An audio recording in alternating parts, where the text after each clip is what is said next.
Bonsoir à tous, bonsoir à nos chers téléspectateurs, bonsoir aussi aux chers internautes qui nous suivent depuis nos pages sur les réseaux sociaux. Nous sommes encore une fois de plus aujourd'hui ensemble pour votre émission Face à Face.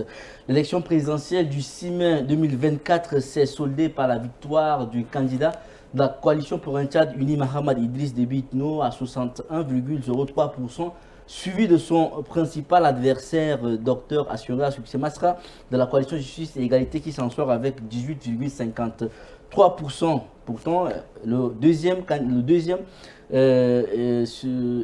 conteste, n'est-ce pas, les résultats et réclame donc sa victoire. D'un côté, tous les 8 autres candidats ont appelé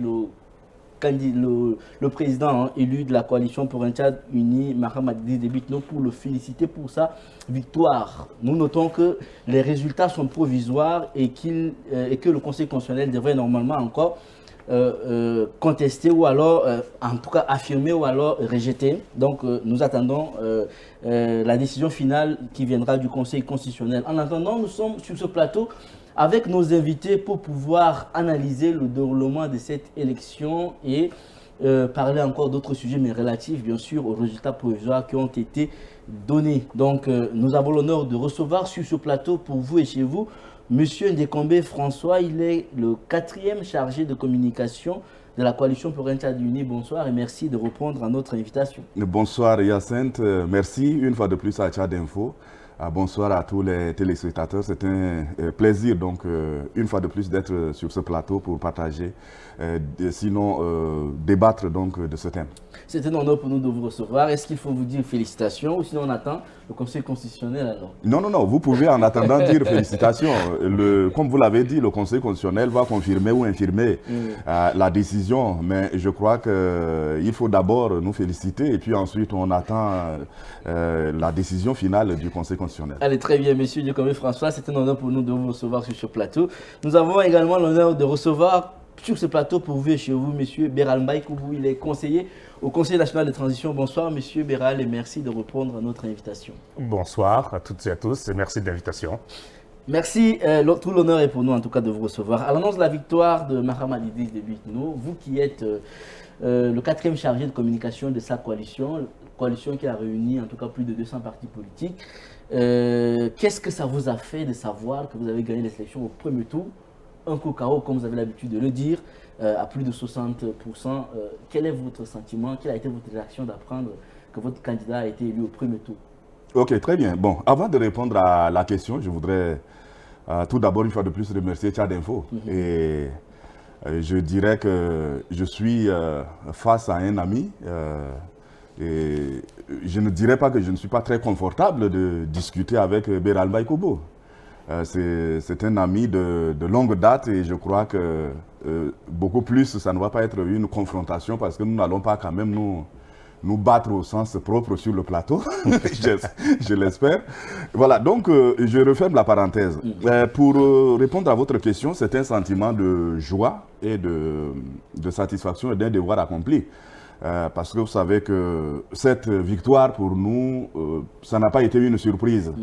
Pour la simple raison que moi je donne généralement 3 raisons principales, très rapidement. La première raison, c'est que de tous les 10 candidats, notre candidat, Mahamad Idriss Déby Itno, était celui ou est celui qui avait l'expérience de la chose, en fait de la gestion de l'État en tant que président de la République. Il a géré la transition pendant 3 ans et nous savons que c'était dans un contexte très très difficile et que ce n'était pas donné d'avance.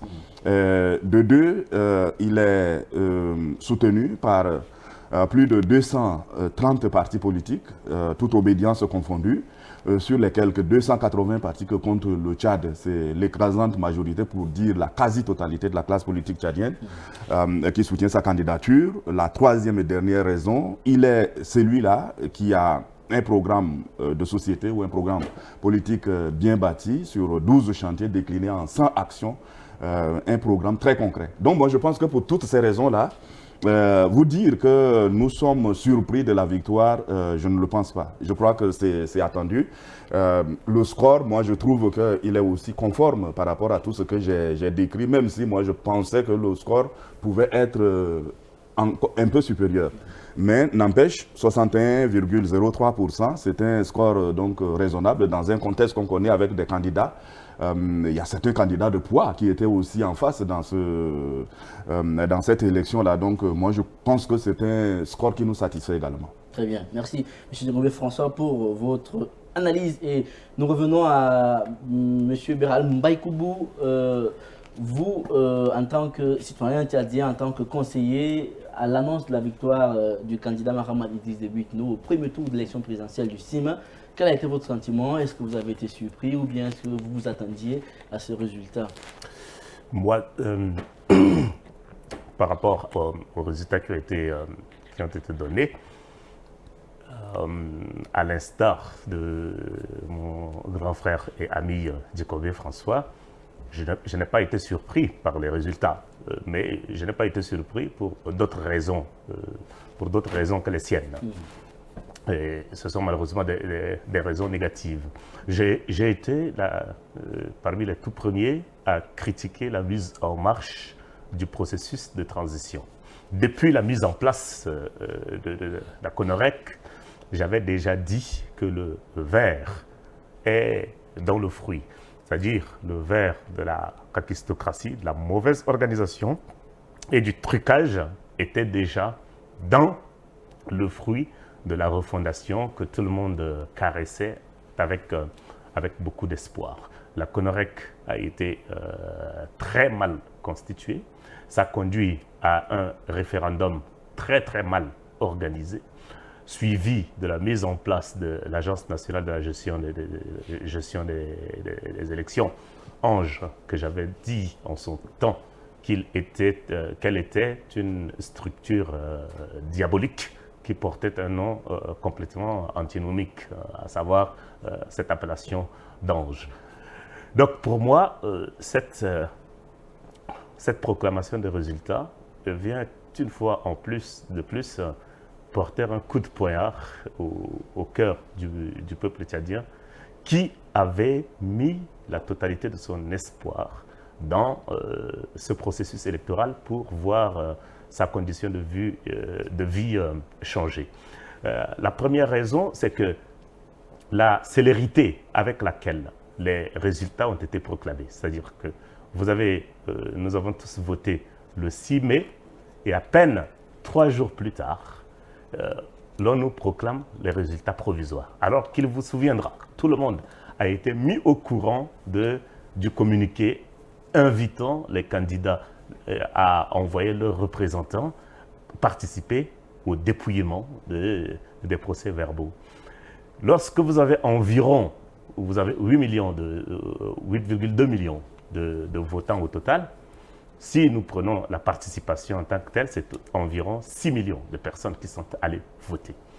Même s'il s'agissait simplement de venir à l'Ange et compter tout bêtement les bulletins, sans rien de plus, compter simplement les procès-verbaux, il serait impressionnant quand même que de 14 h, l'heure de la convocation, sachant que les Tchadiens ne sont pas forcément ponctuels, à 20 h, l'on puisse promulguer les résultats. Or là, il s'agit de prendre les procès-verbaux, les regarder de près, reporter les différents suffrages obtenus par les uns et les autres, pondre un rapport en bonne et due forme et proclamer les résultats. On a fait tout ça en un temps éclair. Donc ça, c'est la première chose impressionnante. La deuxième, c'est que j'aurais au moins imaginé qu'il y ait un second tour. Au moins un second tour. Mais là, que l'on nous fasse croire que le président du Midi éternel, parce que son père était déjà à midi, lui il est encore à midi, lorsque vous avez une horloge dont les aiguilles indiquent éternellement la même heure, c'est une horloge en panne. On devait la jeter. On n'a pas intérêt à garder une horloge pareille. Midi hier, midi aujourd'hui, ce sera midi demain, ça ne nous sert pas. Parce que le rôle d'une horloge, ce n'est pas de fixer les aiguilles toujours au même endroit. Ce n'est pas ça l'objectif d'une horloge, c'est de montrer la bonne heure. Et la bonne heure, c'est être dynamique. Donc ça m'impressionne complètement que l'on nous dise que ce projet de société, d'ailleurs, il n'y avait pas un projet de société au sens strict du terme. là je parle en tant que intellectuel dans la généralité, tous les candidats qui se sont présentés, il n'y en a pas un seul qui a présenté un projet de société. Un chapelet de promesses n'est pas un projet de société. Bon, donc pour moi, au sens politique strict du terme, personne n'a présenté un projet de société. Je vous donnerai de l'eau, je vous donnerai de la justice, je vous donnerai de l'électricité, je vous donnerai... Bon, ça s'appelle, pour moi, ça s'appelle un chapelet de promesses. Et un chapelet de promesses n'est pas un projet de société. Je vais boucler, je ferme cette parenthèse. La troisième raison pour laquelle je pense que ces résultats ne sont absolument pas convaincants, c'est que les plus de 200 partis politiques auxquels mon cher Abi Djekombe a fait allusion tout à l'heure, sur les 200 quelques, si vous considérez réellement ce que c'est qu'un parti politique, il y en a à peine une dizaine qui peut s'appeler parti politique. Un parti politique, c'est quoi? C'est un groupement de personnes qui portent une idéologie de société. Des personnes qui, aussi longtemps que le temps le permette, ont participé à des compétitions électorales. C'est des structures avec un siège, des structures avec une périodicité de consultation de la base. Ça peut être un congrès, ça peut être, je ne sais pas moi, n'importe quelle forme d'assise pour pouvoir relancer et redonner du sang neuf en permanence aux partis politiques. Sur les 200 et quelques, il y en a à peine une dizaine que vous pouvez dignement appeler partis politiques. Si nous portons sur les associations de la société civile, ils ont dit qu'ils en avaient 1000 quelques. Mais des associations civiles dont la seule référence est le récépissé de la création simplement de la structure, mais qui n'ont aucune activité in concreto dans ce pays. Donc tout ça me fait dire que, aujourd'hui, d'ailleurs vous le constatez dans le pays, le silence général qui a suivi la proclamation de ces résultats témoigne simplement de ce que les Tchadiens sont abasourdis au sortir de ces résultats. Et nous savons très bien que le Conseil constitutionnel ne sera pas très très loin des résultats tels que proclamés par l'ange, la démoniaque ange. Alors, très bien. Merci pour votre analyse, Monsieur Béral. Au soir donc, de l'annonce des résultats, on a assisté en tout cas à des tirs appelés des tirs de joie, qui ont fait en tout cas plusieurs victimes. Au moins 9 morts et plusieurs blessés. Alors, Monsieur Djekombe François, est-ce qu'on a vraiment besoin de ça pour célébrer une victoire? Vous qui êtes chargé de communication de la coalition pour un Tchad uni.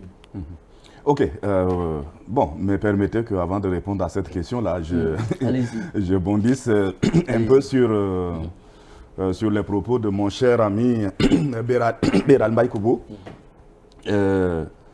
Non, je pense que Béral, je le connais, il est dans sa logique un peu de provocation avec le verbe assez j'allais dire, assez aigu. Mais non, je pense qu'il faut se féliciter de ces élections-là. L'élection présidentielle vient boucler une période de transition de 3 ans. Lorsque vous regardez tout autour de nous, je crois qu'il faut féliciter le Tchad. Je ne dis pas cela parce que mon champion, mon candidat a remporté la présidentielle. Je le dis en tenant compte du contexte africain, des pays qui nous entourent. Vous prenez l'exemple de la Libye, vous prenez l'exemple du Soudan, dont la transition a capoté. Aujourd'hui, c'est la 2e année de guerre civile. Vous prenez l'exemple d'autres pays africains, que ce soit le Niger, le Mali, le Burkina, la Guinée. Je crois que le seul pays qui a réussi à sortir de sa transition pour organiser aujourd'hui les élections dans un climat apaisé, il faut saluer la campagne, même si de temps en temps il y a des pics qui sont envoyés aux uns aux autres pendant la campagne. Il faut saluer le calme qui a prévalu lors de la campagne électorale et de cette élection qui s'est globalement bien déroulée. Monsieur Béral souhaite un second tour. Moi, je ne le pense pas pour des raisons que j'ai déjà évoquées. Nous avons un candidat qui, en réalité, n'avait pas d'adversaire Je m'excuse auprès des autres candidats. Je ne les vilipende pas, je ne les dénigre pas, mais je crois que notre candidat mérite de remporter dès le premier tour et c'est ce qui a été fait. Avec un score, moi je pouvais estimer supérieur, mais l'ange a décidé que ce soit 61%, faisons avec. Mais on se félicite de ce résultat-là. Non, mais moi je crois qu'il faut plutôt saluer la maturité de notre démocratie, notre jeune démocratie comme on l'a dit. Si Béral, vous et moi sommes aujourd'hui sur le plateau en train de débattre après ces présidentielles-là, c'est grâce à Dieu, mais c'est grâce également aux efforts des uns et des autres qui ont permis que les choses se soient bien passées. Je vous rappelle qu'avant la présidentielle, il y a beaucoup de gens qui ont évacué les membres de leur famille à l'extérieur et à l'intérieur des provinces parce qu'ils craignaient un embrasement de la capitale. Donc moi je pense qu'il faut essayer de saluer cela. Pour revenir très rapidement au score, comment je dirais, le souhait de M. Béral Mbaye-Kobo de voir l'ange mettre du temps avant de proclamer les résultats. Beaucoup de médias ont insisté dessus. Mais je crois que là aussi, c'est une mauvaise interprétation du code électoral. Le code électoral dit le résultat sera proclamé au plus tard le 21 mai. Au plus tard, ça suppose que en 2 jours, on peut proclamer le résultat, en 3 jours, on peut proclamer le résultat, etc. Si je prends l'exemple du Sénégal, pourquoi est-ce qu'on est content que dès que l'élection est finie au Sénégal, M. Diomaye Faye soit proclamé vainqueur le même soir de l'élection, que tous les autres candidats l'appellent pour le féliciter, y compris le président sortant, et on s'étonne qu'au Tchad, après 3 jours, on proclame les résultats, on trouve que c'est anormal. Pourquoi? Est-ce que c'est quoi? C'est des démocraties, je ne sais pas, à double variation, je ne comprends pas. Donc moi, je pense que aujourd'hui, nous avons... pourquoi il existe les démembrements de l'ange? Les démembrements de l'ange, c'est pour faire le travail au niveau, à la base, de sorte que les résultats qui montent ne puissent pas être contestés. On ne va pas attendre que les 27 000 bulletins soient acheminés en N'Djamena et que l'ange national puisse se mettre à les compter. C'est un travail qui a été fait à la base. Donc moi je pense que ça c'est la raison pour laquelle la proclamation des résultats qu'on trouve prématurée ne me surprend pas. La deuxième et dernière raison pour laquelle le résultat ne me surprend pas, c'est que vous avez des gens qui se servent des réseaux sociaux pour proclamer leurs propres résultats, alors qu'ils ont bien signé le code de bonne conduite qui dit clairement qu'aucun candidat ne doit proclamer les résultats. Avant même que l'élection ne finisse, il y en a qui ont commencé à proclamer, à diffuser les faux procès-verbaux sur les réseaux sociaux pour dire que c'est eux qui étaient les vainqueurs de l'élection. Alors, dans cette atmosphère où certaines organisations censées crédibles, etc., on se sert d'elles pour pouvoir annoncer également des vainqueurs, il faudrait bien que l'ange puisse proclamer les résultats pour couper court à tout soupçon et à toute supputation. Donc moi je pense que nous sommes bien entendus dans la logique. Pour répondre à votre question sur les blessés et les morts qu'il y aurait eu, je ne sais pas de quelle source, puisque l'hôpital même n'a pas très clairement donné les détails, les statistiques sur le nombre de morts et de blessés. Moi je dirais tout simplement que c'est déplorable qu'il y ait des morts ou des blessés. Donc si c'est le cas, moi je saisis l'occasion pour présenter nos condoléances à toutes les familles endeuillées. Mais je crois aussi que le chef d'état-major général des armées a bien pris une note pour interdire cela. Ça a été interdit parce que par le passé, comme vous l'avez dit, c'est des tirs de joie, des tirs de réjouissance pour célébrer la victoire. Et on sait très bien que même si les gens tiraient en l'air, ça dépend un peu du calibre de balles, etc. Il y a des balles qui peuvent retomber et blesser des gens, etc. Donc c'est pour cela que quelques heures avant, ça a été interdit par le chef d'état-major général des armées. Mais peut-être que la décision était arrivée presque à la proclamation des résultats, de sorte que les médias n'ont pas eu le temps d'en faire écho, pour sensibiliser la population, pour appeler les uns et les autres, que ce soit militaires ou civils, qui détiennent les armes, à ne pas les tirer. Et c'est pour cette raison qu'il y avait effectivement des tirs de réjouissance. Et je crois que c'est quelque chose qui est regrettable, qui est déplorable, mais je crois que prochainement des mesures vont être prises pour que ces choses ne se produisent pas et que les civils ne puissent pas être victimes de dégâts collatéraux. Merci Djekombe François. Réplique de Béral, vous avez quelque chose à ajouter? Oui, j'ai beaucoup de choses à dire. Je suis tout à fait d'accord sur le fait que les 21 jours qui sont prévus pour donner les résultats, c'est à titre indicatif. Et on a bien le droit de donner les résultats auparavant. Sauf que mon cher Djekobe François serait d'accord avec moi que si on a mis 21 jours comme délai maximal, c'est en connaissance de cause. Et l'ange s'est toujours prévalu du fait que notre territoire est très très grand, qu'on a besoin de temps pour pouvoir acheminer les différents procès-verbaux, etc. Et là-dessus, la loi est très très claire. C'est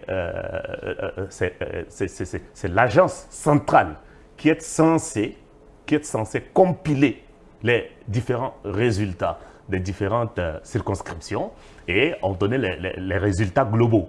La preuve, c'est que le président du Conseil constitutionnel, ça aussi il y a une anomalie, le président du Conseil constitutionnel a invité les candidats à envoyer leurs représentants au dépouillement des procès-verbaux. C'est la célérité entre la convocation et la proclamation des résultats. Il faut convenir quand même qu'il y a une petite anomalie. Comment est-ce que de manière aussi expéditive le travail a été fait alors que de tous les temps, nous avons connu plusieurs élections dans ce pays.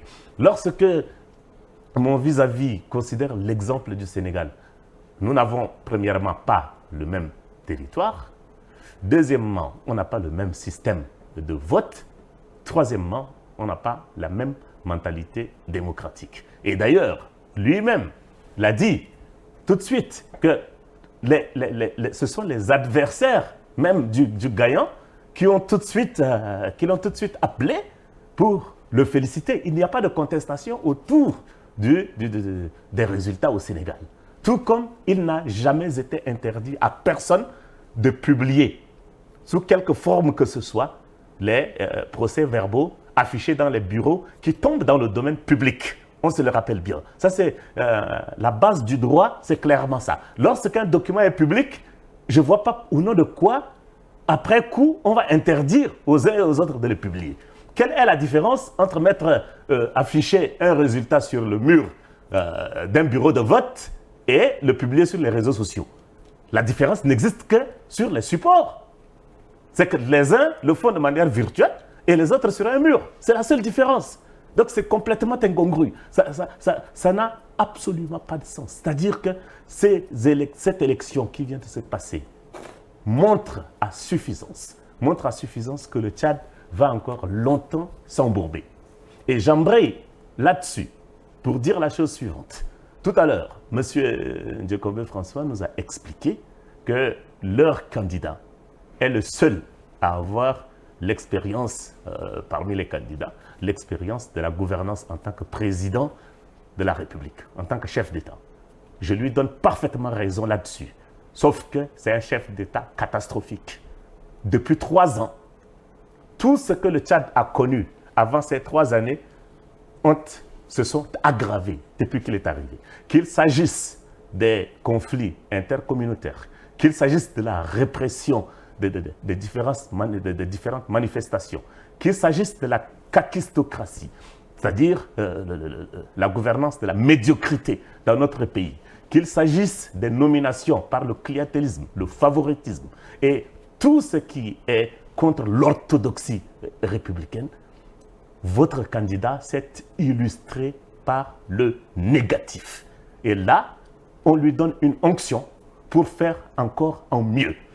Et pour dire tout cela, je ne m'appuie pas que sur mes impressions, je ne m'appuie pas que sur mes ressentiments, je m'appuie sur le propre livre écrit par votre candidat, qui affirme à haute voix que son directeur de cabinet, ou directeur adjoint, je ne sais plus, aurait volé quelques milliards.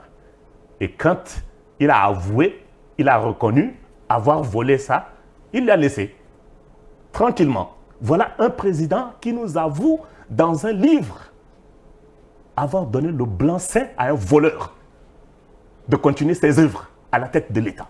Des milliards qui auraient pu offrir des forages d'eau à nos populations, qui auraient pu acheter des moustiquaires imprégnés pour nos populations, qui auraient pu faire un logement décent pour nos populations, qui auraient pu faire des routes afin que des populations entières ne soient pas coupées de leurs dispensaires pendant la saison pluvieuse.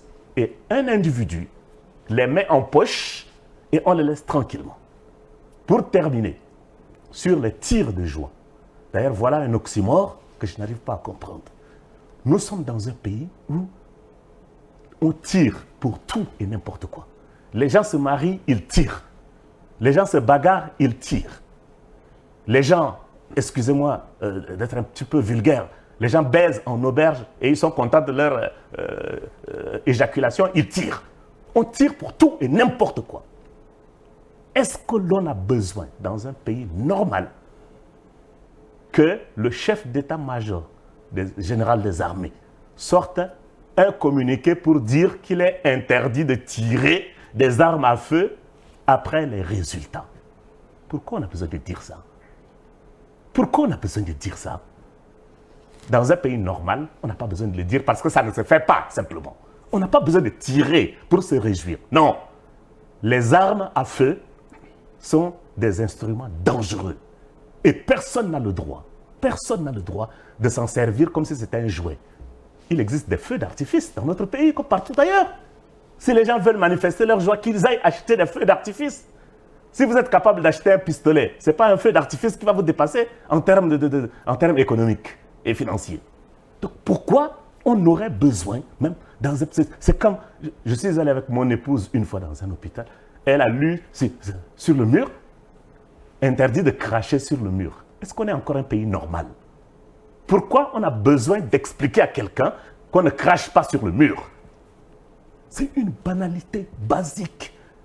Et aujourd'hui, la chose la plus révoltante, que le gouvernement prenne une décision pour dire qu'il est interdit de donner aux journalistes des inventaires sur les personnes blessées suite aux tirs qui ont été effectués après les résultats. Vous voyez clairement vers quel régime nous sommes en train d'aller. C'est-à-dire le banal droit d'avoir de l'information pour un journaliste afin d'en informer la population est supprimé. Et le ministre de la Communication, gauche et bancal comme toujours dans ses arguments, se permet de justifier cela avec quoi? Il dit c'est la confidentialité sur le secret médical. Il parle du secret médical, mais il ne comprend rien à ce que c'est que le secret médical. Le secret médical, c'est lorsqu'un citoyen souffre d'une maladie donnée et que le médecin, le soignant ou la soignante va en parler n'importe comment. Mais les situations d'accident public, les situations d'assassinat, les résultats lorsqu'il y a une catastrophe naturelle, etc., n'entrent pas dans le secret médical. Ça n'a rien à voir avec le secret médical. Ça n'a rien à voir. Mais alors, rien du tout. Alors, monsieur... rien du tout. Ok, monsieur Béral, merci pour votre analyse. On va continuer. En tout cas, certains partis politiques soulèvent, en tout cas, font mention de quelques irrégularités dont le conseiller était en train d'en parler tout à l'heure. Certains délégués n'ont pas assisté au document à l'ange. En tout cas, le vice-président du Parti des Transformateurs l'a dit. Et il y a également une question d'accréditation des délégués dans les bureaux de vote au moment où, le jour même de l'élection. Donc, est-ce que, M. Djekobé François, ces petites irrégularités ne justifient pas, en tout cas, le fait que certains partis politiques estiment que cette élection n'a pas été transparente et qu'elle n'a pas été crédible? Ok, merci beaucoup. C'est une excellente question. Voilà, je trouve que M. Béral apprécie bien le président de la transition parce qu'il a salué la manière avec laquelle le président a géré les 3 ans de transition dans un contexte où, à l'époque, nous autres, on était dans l'opposition. Béral le sait très bien, parce que c'est depuis 2003 que nous collaborons. Et donc, le président a tendu la main à tout le monde, à tous ceux qui étaient dans la contestation, y compris nous autres, que ce soit de l'intérieur comme de l'extérieur. Et aujourd'hui, je crois que le bilan de la transition est salué par tout le monde. Et j'espère que notre président qui vient d'être élu, si le Conseil constitutionnel confirme sa victoire, il aura un bon quinquennat qui va être très frappant en termes de réalisation. Et j'espère qu'avec Béral, nous pouvons être là peut-être dans quelques années pour pouvoir apprécier le travail qui sera fait. Ceci dit, les irrégularités, je pense que vous avez très bien soulevé la question. Et comme vous avez évoqué le cas spécifique des transformateurs, je voudrais dire que nos amis, les transformateurs, se sont peut-être laissés piéger eux-mêmes. Parce que vous savez très bien que, moi j'ai dit, pour participer à des élections, il faut maîtriser au moins 2 à 3 textes fondamentaux. On ne demande pas d'être un érudit qui connaît tout, mais vous pouvez maîtriser la Constitution, le code électoral et pour le cas spécifique, la loi sur l'ange. Nos amis les transformateurs, semble-t-il, pour la plupart des cas, ont déposé des listes de leurs délégués dans les bureaux de vote, si ma mémoire est bonne, entre le 2 et le 3 mai, alors que l'élection commence le 5 pour finir le 6. Le code électoral dit clairement il faut déposer la liste des délégués au moins 5 jours avant le scrutin. Et quand ils déposent la liste avec retard, est-ce que c'est fait à décès? Est-ce qu'ils ne le savent pas? Mais après, qu'est-ce qu'il fallait faire? Puisque c'est l'ange qui doit donner une accréditation à tous les délégués des partis politiques. Ce n'est pas le parti politique lui-même qui se lève, comme le cas de mon parti, par exemple, l'Union Sacrée pour la République. Je me lève et puis avec l'entête du papier Union Sacrée pour la République, je fais une décision, je désigne mes militants qui vont dans un bureau de vote pour superviser les votes. Non, c'est pas de l'anarchie. Ça, c'est de l'anarchie. On n'est plus dans un état de droit. Donc, l'ange a prévu cela. 5 jours au plus tard, c'est-à-dire qu'au plus tard, le 30 avril, à 0 heure, le 30 avril à 23h59, si un parti politique n'a pas déposé une liste de délégués, c'est déjà peine perdue. Donc, ça veut dire, vous, sciemment, vous décidez de ne pas envoyer des délégués dans les bureaux de vote.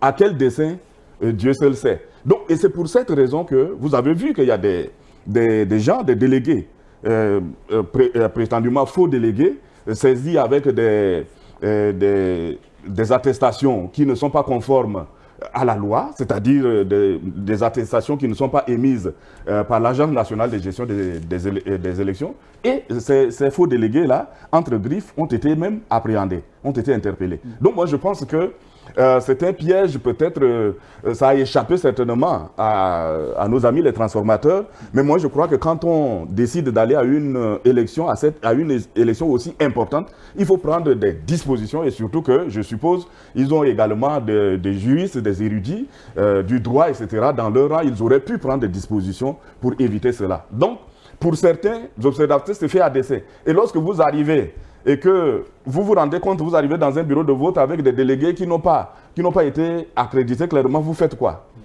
Et ce cas a été observé, que ce soit en N'Djamena ou à l'intérieur du pays. Donc c'est le piège dans lequel certains se sont mis et moi je crois que cela n'engage pas la responsabilité de ceux qui organisent les élections, notamment l'Agence nationale de gestion des élections. Alors, le parti, les transformateurs, en tout cas, avec sa coalition Justice et Égalité, affirme que leur candidat est vainqueur de cette élection avec plus de 73% selon leur compilation des procès-verbaux. Conseiller Birambaye Koubou, est-ce que vous trouvez raisonnable ces résultats donnés en tout cas par le Parti des transformateurs ou sinon, quelle analyse vous faites par rapport à cette affirmation? Écoutez, je n'ai pas les outils statistiques que le Parti des transformateurs aurait utilisés pour donner ces résultats qui les posent comme étant gagnants de ces élections.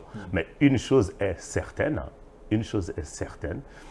il est quand même assourdissant que le candidat de la coalition pour un Tchad uni se déclare d'emblée élu au premier tour, pour les raisons que je donnais tout à l'heure, dont les deux principales raisons, c'est que tout l'armada qui a été installé autour du candidat de cette coalition prétendument gagnante est artificiel. La plupart des partis ne comptent aucun autre militant que leur propre que leurs propres fondateurs. D'ailleurs, leurs propres fondateurs même ne sont pas leurs militants, puisqu'ils préfèrent soutenir un autre candidat. Donc, vous voyez jusqu'où va l'absurdité. C'est des personnes qui ne sont pas leurs propres militants à elles-mêmes.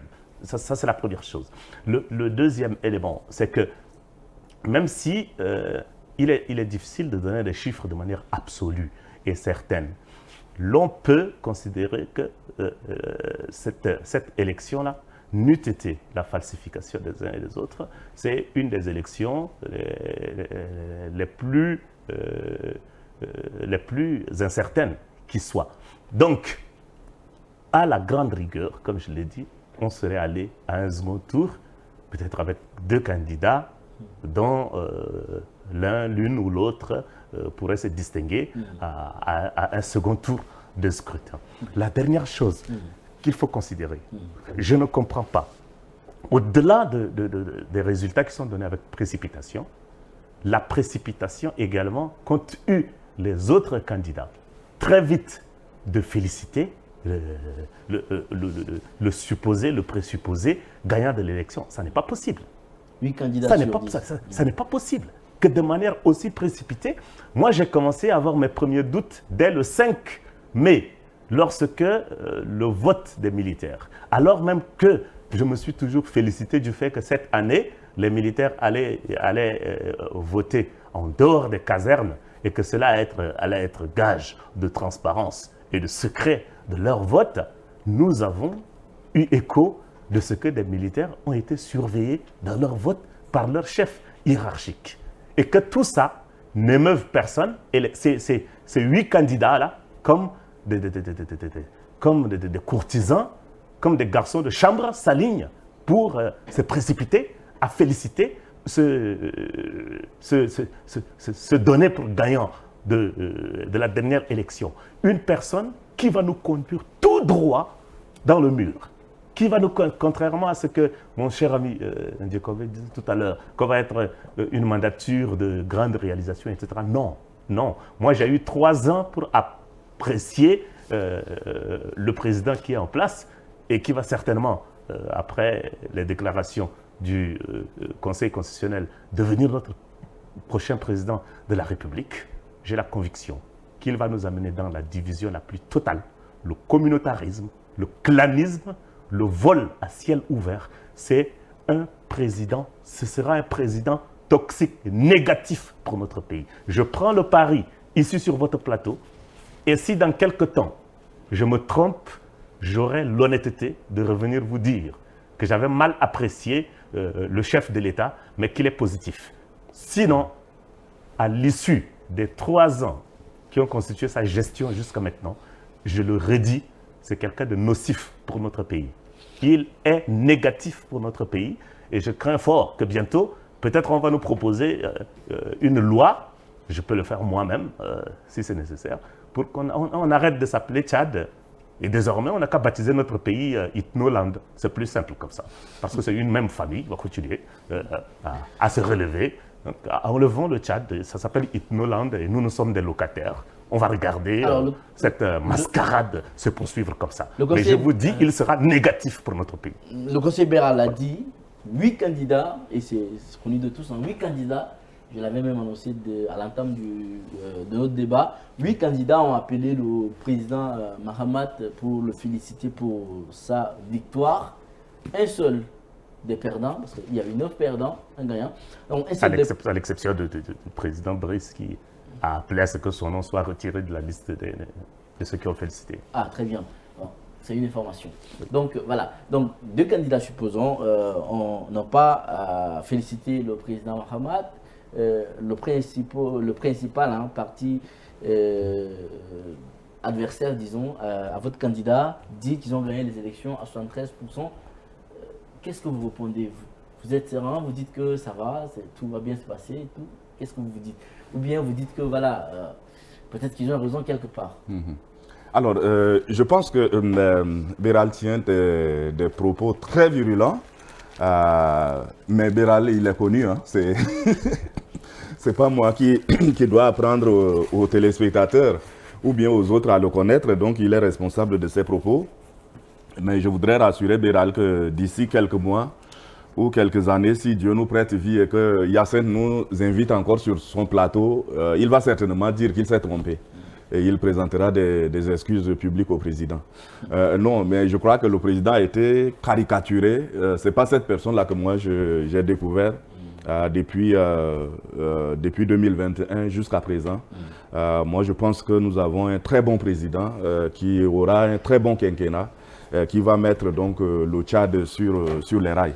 Bon, pour revenir très rapidement à votre question, appeler le gagnant ou le vainqueur pour le féliciter, ce n'est pas une obligation. J'ai dit ça à quelqu'un sur Facebook, mais c'est un acte de courtoisie et de fair play.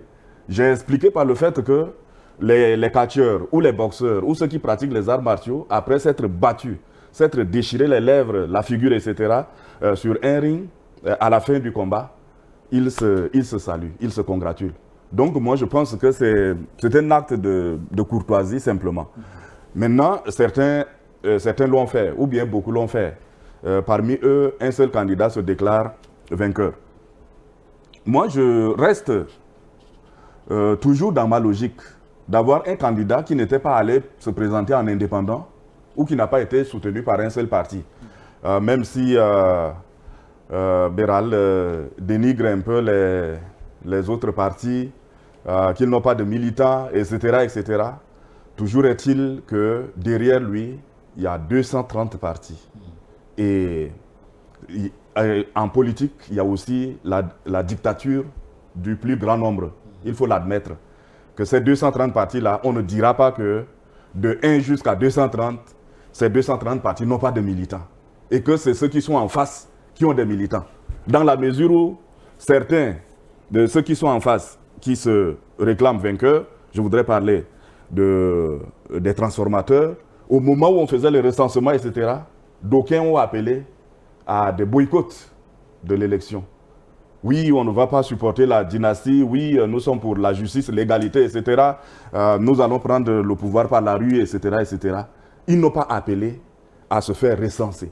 Et en allant à ces élections, il y en a qui voulaient même insister pour qu'il y ait un nouveau recensement. Parce qu'ils se sont rendus compte que la plupart de ceux qui les suivaient ou de ceux qui les suivent n'ont pas été recensés et ne peuvent pas participer au vote. Et là, à ce niveau, je vous assure, moi, j'ai voté dans le 7e arrondissement. Et je vous assure qu'il y a des gens qui ont voté. Des gens qui ont voté pour les adversaires, qui sont venus, qui n'avaient pas leur nom sur les listes électorales et qui sont venus sur une simple feuille. Et ils ont simplement émargé nom et prénom et qui ont été autorisés à voter. Ce sont des choses qui se sont passées. Sans être enregistrés dans le fichier électoral. Sans être enregistrés sur le fichier électoral. Ça, ce sont des choses qui se sont passées dans le 7e arrondissement. Donc, moi, je pense que ça aussi, ça fait partie des irrégularités. Et si on veut aller plus loin dans la contestation, on pourra également, par exemple, saisir l'ange. Les agents de l'ange ne devraient pas normalement les permettre de voter puisque c'est une loi. Non, mais les gens, écoutez. Parce que le bureau de vote est constitué par... Tout à l'heure, M. Yacine, tout à l'heure, je vous ai dit qu'il y a des gens qui sont venus avec une accréditation de leur propre parti et qui ont été acceptés à rester dans les bureaux de vote comme délégués de leur propre parti, avec des badges d'un parti politique. Mais comment ça va se faire? Sur les 280 partis, si chaque parti doit, n'est-ce pas, fabriquer son propre badge, envoyer ses propres délégués dans les bureaux de vote, mais c'est de l'anarchie. C'est ce que j'ai déploré tantôt. Donc moi je pense que vous ne pouvez pas gagner dans ces conditions-là. Le candidat Mahamat Idriss Déby Itno a gagné de manière loyale, de manière régulière. On peut en parler, on peut remettre en cause ces résultats, mais il y a quand on me parle des vérités des urnes, moi j'ai envie de rire. La vérité des urnes, elle est dite par 2 institutions dans notre pays. Sauf si on veut rentrer dans l'anarchie. Si c'est dans l'anarchie, alors que chaque parti proclame ses propres résultats. Mais la vérité de l'urne sort d'abord de la bouche de l'ANGE, l'Agence nationale de gestion des élections. Ensuite, cette vérité des urnes doit être confirmée par le Conseil constitutionnel. Vous parlez du Conseil constitutionnel. Vous, en tant que... je finis. Vous ne pouvez pas, vous, en tant que parti, en tant que candidat, partie prenante de l'élection, vous déclarer vainqueur et puis dire que c'est cela la vérité des urnes. Ça, c'est pas la vérité des urnes. Autrement dit, chacun détient sa propre vérité. Vous parlez du Conseil constitutionnel, justement, c'est la seule institution que tout le monde attend pour pouvoir en tout cas se décider, mais de façon définitive. Conseiller Béral Mbaïkoubou, à quoi doit-on s'attendre s'il arrive que le Conseil constitutionnel valide la victoire de Mahamat Idriss Déby? Ben d'abord, il n'y a pas de si. Ils vont de manière très évidente confirmer les résultats. Et comme on l'aurait dit quelqu'un hier, peut-être que même pour pousser le cynisme plus loin, ils vont légèrement augmenter le score du candidat dans la coalition pour un Tchad uni. Et je pense que nous sommes face à un péril. Nous sommes face à un péril. C'est un braquage. C'est un braquage d'État. C'est un vol de voix. Parce que le dispositif sécuritaire qui a été mis en place pour encadrer la proclamation des résultats d'une part et le choix fait des instruments pour célébrer cette victoire. Nous sommes quand même un des rares pays sur la Terre, j'imagine, où pour fêter une victoire qui est censée être de la joie, on préfère fabriquer quelques handicapés et envoyer quelques personnes au cimetière. C'est-à-dire on tire à l'arme à feu pour célébrer une victoire qui est censée être le début d'une refondation. Donc, le Conseil constitutionnel, sachant comment est-ce qu'il est constitué, ne dira absolument rien d'autre. Je pense que c'est de la fausse naïveté que de penser un seul instant qu'il faille attendre le Conseil constitutionnel, on ne sait pas ce qu'il va dire, etc. Non, tout le monde le sait. Et il va dire exactement, il va simplement entériner ce que l'ange a déjà commis comme forfaiture. Qu'est-ce qu'il faut faire derrière? Là, j'ai une seule solution, mais qui là encore n'est pas entière. La seule solution réside dans notre devise, c'est l'unité, le travail et le progrès. Je pense que si nous avons encore une frange de la population qui est consciente, c'est que tout ce qui est travailleur, tout ce qui est travailleuse, qui trime en longueur de journée pour se casser le dos et produire de la richesse dans ce pays, et que cette richesse-là est prise pour alimenter la machine du vol, de la corruption, de la malhonnêteté et de toutes les forfaitures que nous connaissons, que les gens cessent simplement de travailler.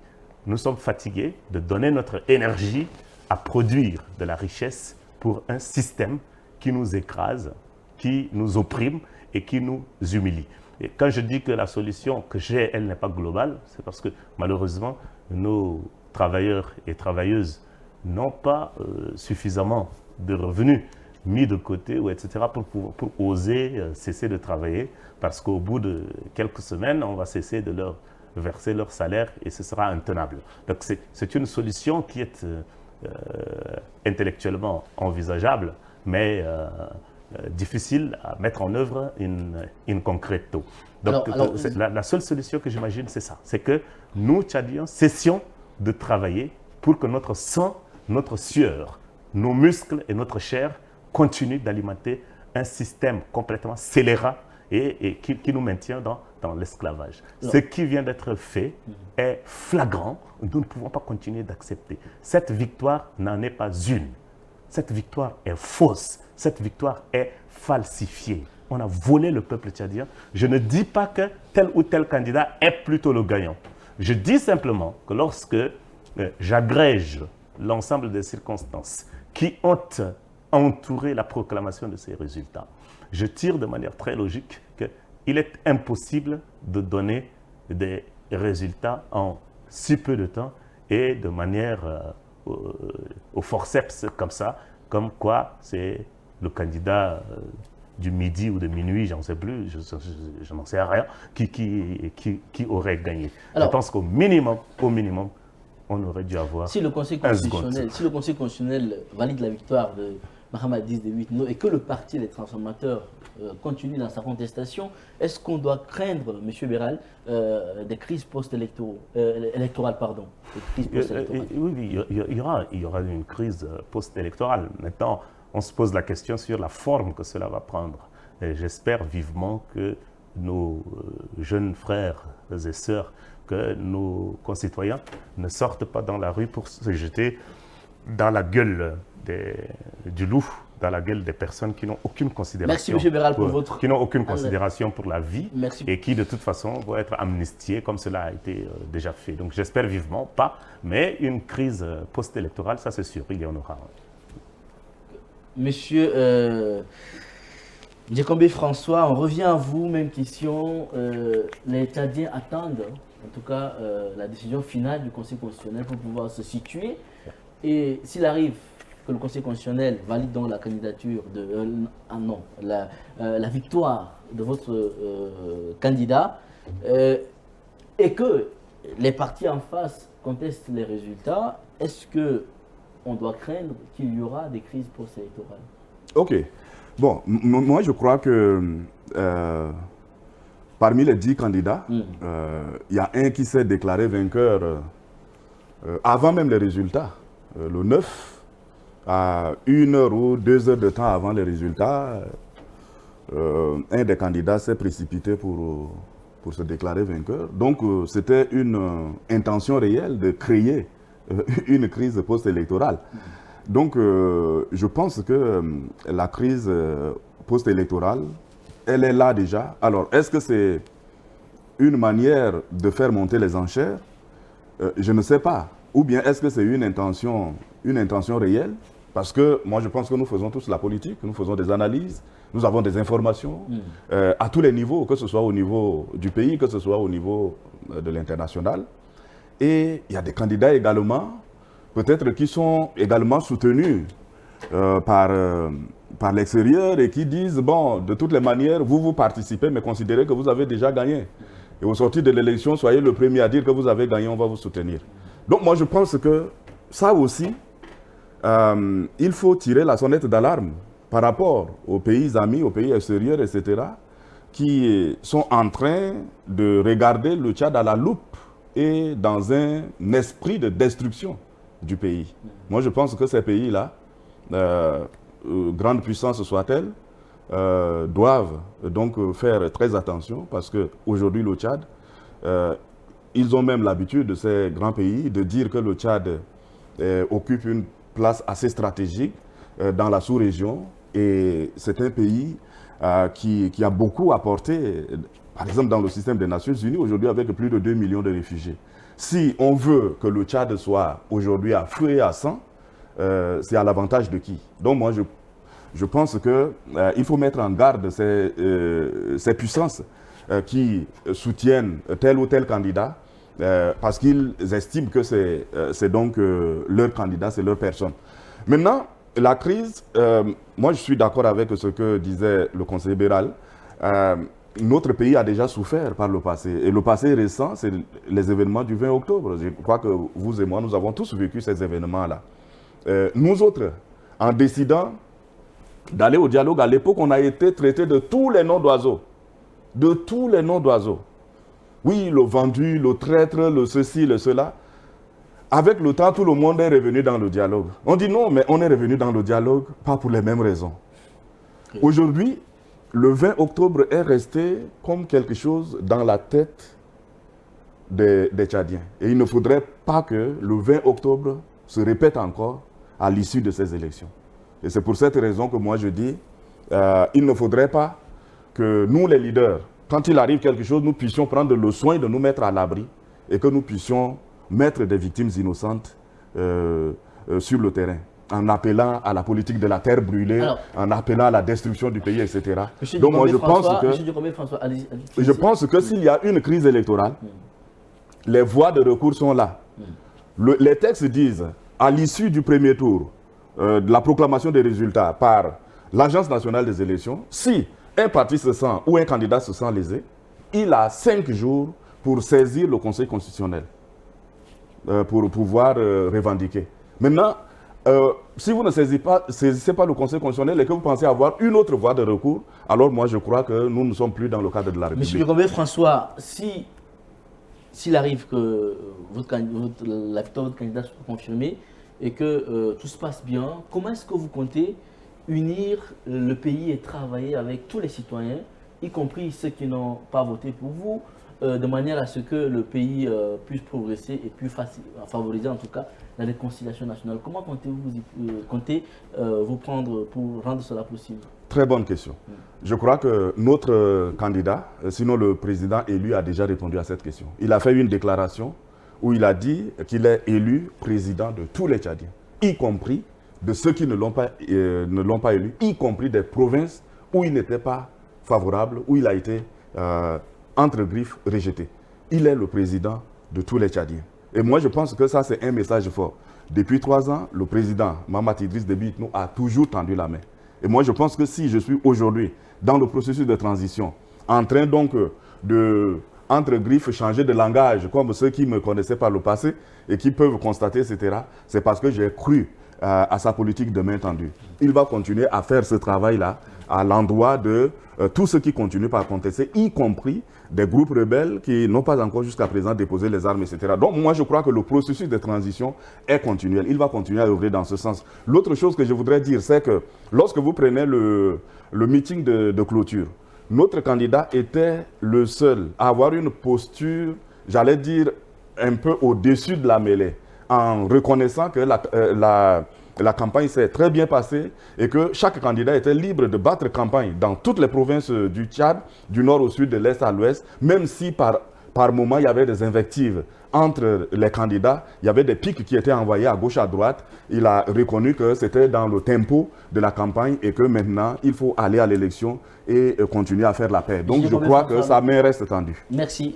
Monsieur conseiller Béral, si vous avez quelque chose à ajouter avant qu'on entame les mots de fin. Moi, je pense que, contrairement à ce que dit mon cher ami Djokobé François, je pense que le prochain président de la République, le candidat déclaré élu, ne va nous servir à rien pour des raisons très très simples. Et la raison principale, c'est simplement qu'il a pris le soin de s'entourer des vieux mauvais génies qui n'ont servi à rien jusque-là, des artisans de la situation actuelle du Tchad, de la situation catastrophique, des individus qui ont eu un nom systématiquement tout le long de notre histoire. Depuis leur naissance jusqu'à aujourd'hui, leur nom n'a été associé qu'à des événements douloureux, négatifs, tristes et affligeants pour notre pays. Donc je ne pense pas qu'une personne qui a l'intention de pouvoir changer les choses puisse s'offrir le luxe, avec tous les cerveaux que nous avons dans ce pays, puisse s'offrir le luxe de ne s'entourer que de ceux qui ont participé à tout ce qui est échec. Donc moi je n'y crois pas. Je prends le pari, je touche du bois et encore une fois, j'espère vivement pouvoir me tromper et venir faire mon mea culpa ici, mais je ne suis pas prêt à changer de langage à l'issue dès la prise du pouvoir par les militaires qui avaient à leur tête l'actuel chef de l'État. J'avais écrit un article que j'ai intitulé « Le changement attendra ». Je constate aujourd'hui que j'avais tout à fait raison d'avoir eu cette réflexion. J'ai dans les tuyaux un livre qui devait sortir, mais en raison de mes limites financières, ce livre est légèrement retardé. Mais j'aurais tant aimé que ce livre soit là, que ça retrace exactement vers où nous étions en train d'aller depuis l'ouverture de la transition. Donc, de ce président-là actuel, je n'attends rien. Rien, en tout cas rien de positif. Conseiller Béral, merci pour votre analyse. Nous sommes déjà à la fin de notre émission. Monsieur Djokobé François, on vous donne la parole pour dire votre mot de fin avant que l'on ne clôture. Ok, le mot de fin, c'est de remercier les Tchadiennes et les Tchadiens et remercier tous ceux qui nous ont suivis. C'est un plaisir d'avoir échangé avec mon cher ami et petit frère Beralba Kobo, quelqu'un que je considère comme un génie et avec qui je collabore depuis 2003, comme je l'ai dit. Nous avons assez de points convergents, mais je crois qu'au cours de ce débat, on a eu des points divergents parce que nous avons des positions peut-être politiques différentes. Ceci étant, je voudrais en fait m'adresser aux Tchadiens. Nous remercions le Seigneur de ce qu'aujourd'hui, après 3 ans de transition, les défis étaient grands. Mais le président a réussi, d'abord dans un premier temps, à organiser le dialogue national inclusif et souverain, de 2, à organiser un référendum ayant permis au pays de se doter d'une nouvelle constitution, et de 3, organiser dans le délai imparti l'élection du président de la République pour un retour à l'ordre constitutionnel. Aujourd'hui, on ne parle plus de transition puisque nous avons déjà un président élu. En attendant la confirmation par le Conseil constitutionnel et certainement les élections législatives qui vont arriver un peu plus tard vers la fin de l'année pour boucler le processus carrément de transition, de sorte que si Dieu le permet et qu'on entre en 2025, on ne parle plus de transition. Donc moi je pense qu'il faut saluer les efforts du président de la République, de tous les acteurs, y compris de ceux qui sont dans la contestation, parce qu'aujourd'hui, si on peut encore venir sur le plateau d'un médium pour s'exprimer, pour parler, pour défendre, pour critiquer, c'est parce que nous avons cette paix relative-là et continuons à prier le bon Dieu pour que le Tchad soit toujours préservé, que la paix continue toujours à prévaloir. Voilà, donc une fois de plus, merci à tout le monde. Merci pour votre mot de fin. Conseiller Beralba Koubou, vous avez la parole pour dire votre mot de fin avant qu'on clôture.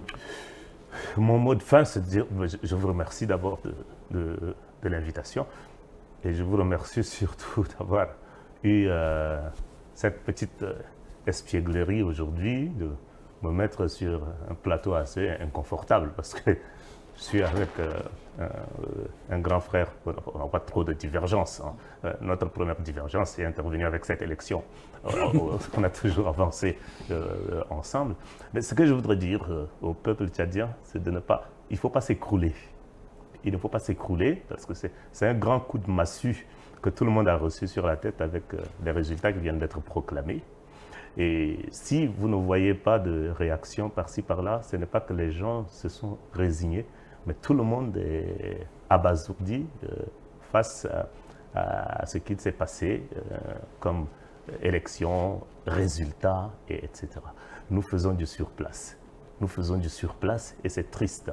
Très honnêtement, depuis la proclamation des résultats, si j'avais été une personne de nature pessimiste, je n'aurais même pas eu envie de venir sur ce plateau parce que ces résultats qui ont donné effacent les dernières étincelles d'espoir que nous avions. Mais lorsqu'on vit, on est condamné à l'espoir, on est condamné à aspirer au changement. Et pour aspirer au changement, il faut se battre soi-même.